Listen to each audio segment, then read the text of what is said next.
السلام علیکم ورحمۃ اللہ وبرکاتہ۔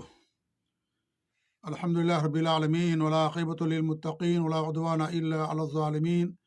اشہد ان لا الہ الا اللہ وحدہ لا شریک لہ واشہد ان محمدا عبدہ ورسولہ صلوات اللہ وسلامہ علیہ وعلی آلہ وعلی اصحابہ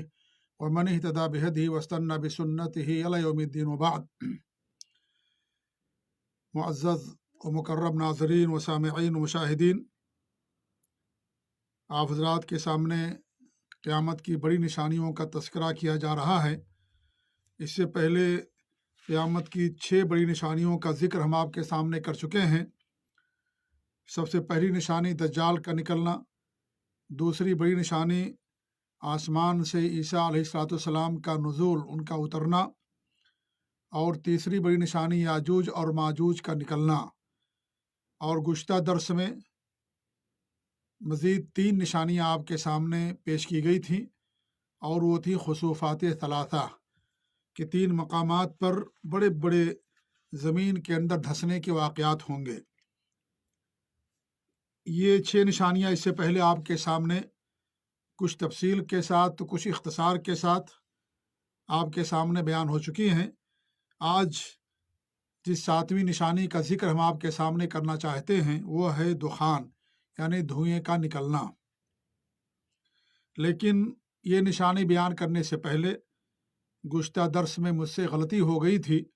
اس کی تصحیح کر دینا میں بہتر نہیں بلکہ واجب سمجھتا ہوں۔ اور وہ غلطی یہ تھی کہ سورہ قصص کی آیت نمبر 81 جو میں نے آپ کے سامنے پڑھی تھی، جس میں اللہ تعالیٰ فرماتا کہ فَخَسَفْنَا بِهِ وَبِدَارِهِ الْأَرْضِ، کہ ہم نے اس کو اس کے گھر سمیت زمین میں دھسا دیا۔ تو میرے منہ سے جس آدمی کو اللہ نے دھسایا یا جس کا ذکر اللہ رب العالمین نے یہاں کیا ہے، اس کا نام حامان نکل گیا تھا میرے منہ سے، حالانکہ حامان نہیں، قارون ہے۔ قارون کو اللہ رب العالمین نے اس کے گھر سمیت، خزانوں سمیت زمین کے اندر دھسا دیا تھا۔ جو فرعون کے زمانے میں تھا اسے اللہ نے زمین میں دھسا دیا تھا۔ تو غلطی سے میرے منہ سے حامان نکل گیا تھا، لہذا آپ لوگ تصحیح کر لیں اور اصلاح کر لیں، اللہ تعالیٰ مجھے معاف فرمائے۔ آج جس نشانی کا ہم ذکر آپ کے سامنے کریں گے وہ ہے دھواں کا نکلنا۔ یہ قیامت کی 7ویں بڑی نشانی ہے، اور غالباً اس سے پہلے میں آپ لوگوں کے سامنے بات رکھ چکا ہوں کہ یہ جو قیامت کی بڑی 10 نشانیاں ہیں، ان کی ترتیب میں کوئی نص صریح نہیں ہے، یعنی نبی اکرم صلی اللہ علیہ وسلم کی صحیح حدیث سے کوئی ایسی حدیث نہیں ملتی ہے نص صریح جس میں آپ نے ان 10 بڑی نشانیوں کو ترتیب کے ساتھ بیان کیا ہو۔ کسی حدیث میں کسی کا پہلے ذکر ہے، کسی حدیث میں کسی کا بعد میں ذکر ہے۔ البتہ علماء نے تمام حدیثوں کو سامنے رکھ کر کے ان کو ترتیب دینے کی کوشش کی ہے، اور جس ترتیب پر اکثر علماء کا اتفاق ہے، یا جس ترتیب کو قیامت کی نشانیوں پر کتاب لکھنے والے علماء نے جس ترتیب کا لحاظ رکھا ہے اور جس ترتیب کو بیان کیا ہے، اس ترتیب کو میں آپ لوگوں کے سامنے بیان کر رہا ہوں۔ اور یہ نص صریح نہیں ہے، اختلاف ہو سکتا ہے، آپ کا بھی ہو سکتا ہے اور علماء کا بھی ہو سکتا ہے، جیسا کہ اس سے پہلے اختلاف رہا ہے، لیکن یہ جو ترتیب میں آپ کے سامنے بیان کر رہا ہوں، اکثر علماء نے اسی ترتیب کو اپنایا ہے۔ 6 نشانیاں بیان ہو چکی ہیں، آج 7ویں نشانی وہ ہے دھوئیں کے نکلنا۔ اللہ تعالیٰ کے ارشاد ہے سورہ دخان میں، بلکہ دخان کے نام سے ایک سورت ہی ہے قرآن مجید کے اندر، اس میں اللہ فرماتا ہے فَارْتَقِبْ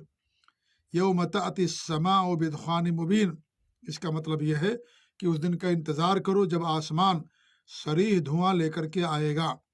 واضح دھواں لے کر کے آئے گا۔ یغشی الناس ھذا عذاب علیم، وہ لوگوں پر چھا جائے گا اور یہ دردناک عذاب ہوگا۔ یہ مفہوم ہے اللہ رب العالمین کے کلام کے معنی کا۔ تو اس آیت کریمہ میں اللہ رب العالمین نے صریح اور واضح دخان اور دھوئیں کا ذکر کیا ہے، اور کہا اللہ رب العالمین نے کہ اس دن کا انتظار کرو جس دن آسمان صریح دھواں لے کر کے آئے گا۔ یعنی ابھی یہ چیز واقع نہیں ہوئی ہے، اللہ نے اس کا انتظار کرنے کا حکم دیا ہے۔ تو اس آیت کریمہ سے بات ثابت ہوتی ہے کہ قیامت سے پہلے دخان، بڑا دھواں ہوگا، اور یہ واضح ہوگا، صریح ہوگا۔ یہ تو قرآن سے ثابت ہوا، حدیث سے بھی اس کا ثبوت ہے، جیسا کہ حذیفہ بن اسید رضی اللہ تعالیٰ عنہ کی حدیث،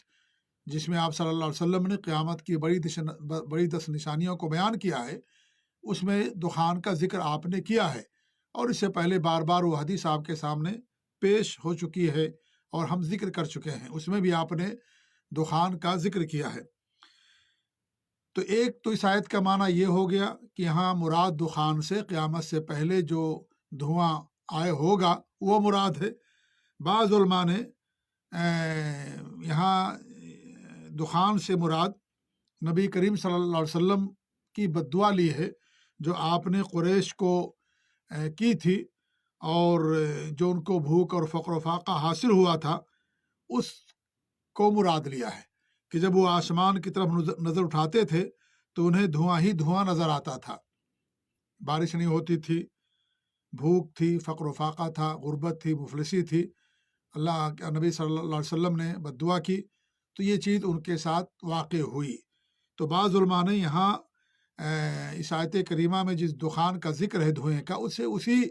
بد دعا کو مراد لیا، لیکن راجح قول کے مطابق صحیح بات یہ ہے کہ یہاں قیامت سے پہلے آسمان سے اٹھنے والا دھواں مراد ہے، اور یہ قیامت سے پہلے یہ چیز ہوگی، اور اس کی تائید ان صحیح حدیثوں سے بھی ہوتی ہے جن میں اس نشانی کا ذکر موجود ہے، جیسا کہ حذیفہ بن اسید رضی اللہ عنہ کی حدیث، جس میں اللہ کے رسول صلی اللہ علیہ وسلم نے دھواں کو ذکر کیا ہے قیامت کی بڑی نشانیوں میں۔ اسی طریقے سے ایک اور حدیث آتی ہے صحیح مسلم کی، ابو ہریرہ رضی اللہ تعالیٰ عنہ اس حدیث کے راوی ہیں، وہ فرماتے ہیں کہ اللہ کے رسول صلی اللہ علیہ وسلم کو میں نے فرماتے ہوئے سنا کہ 6 نشانیوں کو ظاہر ہونے سے پہلے نیک اعمال کرنے میں جلدی کرو: سورج کا مغرب سے نکلنا، دھوئیں کا ظاہر ہونا، دجال کا نکلنا، دابہ چوپائے کا نکلنا، موت اور قیامت سے قبل یا اجتماعی عذاب سے قبل، یعنی اجتماعی عذاب سے پہلے یا موت سے پہلے، قیامت قائم ہونے سے پہلے کیا کرو؟ نیک اعمال کرنے میں جلدی کرو۔ یہ صحیح مسلم کی روایت ہے۔ تو اس حدیث میں بھی دھوئیں کا ذکر موجود ہے، لہذا اس آیت کریمہ میں جس دخان کا ذکر اللہ نے کیا ہے، اس سے مراد قیامت کی نشانی ہے جو قیامت سے پہلے واقع ہوگی، اور وہ دھواں جو قریش دیکھتے تھے، جو نبی صلی اللہ علیہ وسلم کی بد دعا کی وجہ سے ان کو لاحق ہوا، وہ ہمارے نبی صلی اللہ علیہ وسلم کی نبوت کی پیشین گوئیوں میں سے، یہ نبوت کی نشانیوں میں سے ایک نشانی تھی جو واقع ہو چکی ہے، اور یہ واقع نہیں ہوئی ہے جیسا کہ علماء نے بیان کیا ہے۔ علماء سلف نے اس بات کو صراحت کے ساتھ بیان کیا ہے کہ یہ دخان جس کا ذکر اللہ نے یہاں بیان فرمایا ہے واقع نہیں ہوا ہے، کیونکہ بہت بڑا دخان ہوگا، دھواں ہی دھواں سب کو نظر آئے گا، پورے آسمان پر چھا جائے گا۔ یہ صرف کسی ایک علاقے کے اندر نہیں ہوگا یا کسی ایک شہر کے اندر نہیں ہوگا، بلکہ یہ پورے دنیا کے اندر یہ چیز نظر آئے گی، دھواں ہی دھواں انسان کو نظر آئے گا۔ اور ہمارے نبی صلی اللہ علیہ وسلم نے جو بد دعا کی تھی، اور جو قریش آسمان کی طرف نظر اٹھا کر کے دیکھتے تھے دھواں نظر آتا تھا، تو یہ مکہ اور اس کے آس پاس کے لوگوں کے لیے تھا، قریش کے لوگوں کے لیے تھا، آپ نے پوری دنیا والوں کے لیے بد دعا نہیں کی تھی۔ لہذا اس آیت کریمہ سے مراد وہ چیز نہیں ہے، وہ ہمارے نبی صلی اللہ علیہ وسلم کی نبوت کی نشانیوں میں سے ایک نشانی تھی جو ختم ہو گئی ہے اور جو واقع ہو چکی ہے۔ یہ بھی نبوت کی نشانیوں میں سے ایک نشانی ہے، کیونکہ جو بھی نشانی یا پیشین گوئی ہمارے نبی نے فرمائی ہے وہ چیز واقع ہوگی۔ چھوٹی نشانیاں کتنی ظاہر ہو چکی ہیں، تو جب بھی کوئی ایسی نشانی واقع ہوتی ہے تو آپ کی نبوت کی صداقت پر اہل ایمان کو مزید یقین ہو جاتا ہے۔ تو یہ ساری چیزیں آپ کی نبوت کی جو نشانیوں میں سے بھی ہیں اور قیامت کی پیشین گوئیوں میں سے بھی ہیں،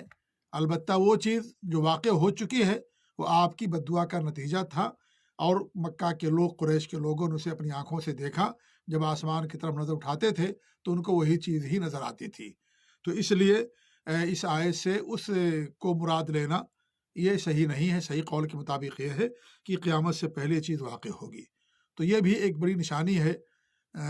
قیامت کی نشانیوں میں سے، جو قیامت سے پہلے ظاہر ہوگی۔ اللہ تعالیٰ سے دعا کہ اللہ رب العالمین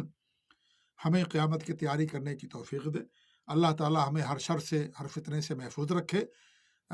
نبی صلی اللہ علیہ وسلم کی سنت اور سلف صالحین کے عقیدے اور منہج پر اللہ رب العالمین ہم سب کو قائم اور دائم رکھے، آمین۔ وآخر دعوانا ان الحمد للہ رب العالمین، جزاکم اللہ خیر، وصلی اللہ علی نبینا محمد وعلی آلہ وصحبہ اجمعین، والسلام علیکم ورحمۃ اللہ وبرکاتہ۔